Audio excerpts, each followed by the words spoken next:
ଧନୁରାଶି ଭାଇ ଭଉଣୀ ମାନଙ୍କର 15/5/2025 ପରେ ବୃହସ୍ପତି ସପ୍ତମକୁ ଯିବେ। ସପ୍ତମ କ'ଣ ହେବ ନା ସପ୍ତମେ ବିପୁଳ ଅର୍ଥ ଲାଭ। ବିପୁଳ ଅର୍ଥ ଲାଭ କ'ଣ 5 କୋଟି ଘରେ ବସିଯିବ? ନାଇଁ ନାଇଁ, ସେମିତି ହେଇପାରିବନି। ସେମିତି କେହି କାହାକୁ ଦେବେନି। କର୍ମ କଲେ ବି ଲୋକ ତା ଜୀବନ କାଳରେ କୋଟି ଟଙ୍କା ଲୋକ ଦେଖିପାରୁନାହାନ୍ତି କି ଲକ୍ଷ ଟଙ୍କା ଦେଖିପାରୁନାହାନ୍ତି, କିନ୍ତୁ କର୍ମ କଲେ ଫଳ ତ ନିଶ୍ଚୟ ଅଛି, କିନ୍ତୁ ଅହେତୁକ ମିଳିବନି। କାହିଁକିନା ସପ୍ତମ ବୃହସ୍ପତି ଶୁଭସ୍ଥାନ ରହିଲେ ଯେଉଁ ଧନୁରାଶି ଭାଇ ଭଉଣୀମାନେ ବିବାହ ହୋଇନଥିବେ, ବିବାହ ପାଇଁ ଯୋଗାଡ଼ କରନ୍ତୁ, ବିବାହ ହୋଇଯିବ।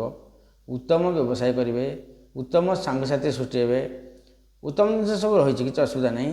ଯଦି କାହା ସହିତ କାହାର କେଉଁ ଝିଅ ସହିତ ମଧୁର ସମ୍ପର୍କ ଅଛି, ଜୋକ ଭଳିଆ ଲାଗିଯାଆନ୍ତୁ, ପରୀକ୍ଷାରେ ପାସ୍ ହେଇଯିବ, କିଛି ଅସୁବିଧା ନାହିଁ।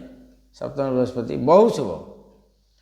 ଦ୍ୱିତୀୟ ହେଉଛି କ'ଣ ନା ଏକାଦଶକୁ ରହିଲେ, ଯେହେତୁ ବୃହସ୍ପତିଙ୍କର ରହିଲା ପଞ୍ଚମ ଦୃଷ୍ଟି, ଆୟ ଉତ୍ତମ ରହିଛି।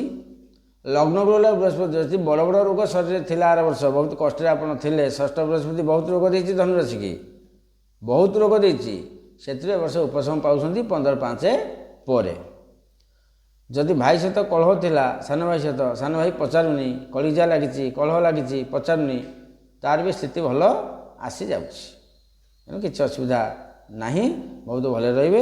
ପ୍ରତିକାର କିଛି ଆବଶ୍ୟକ ନାହିଁ। ଫେର ଦେଖିବା ଅଲଗା ରାଶି।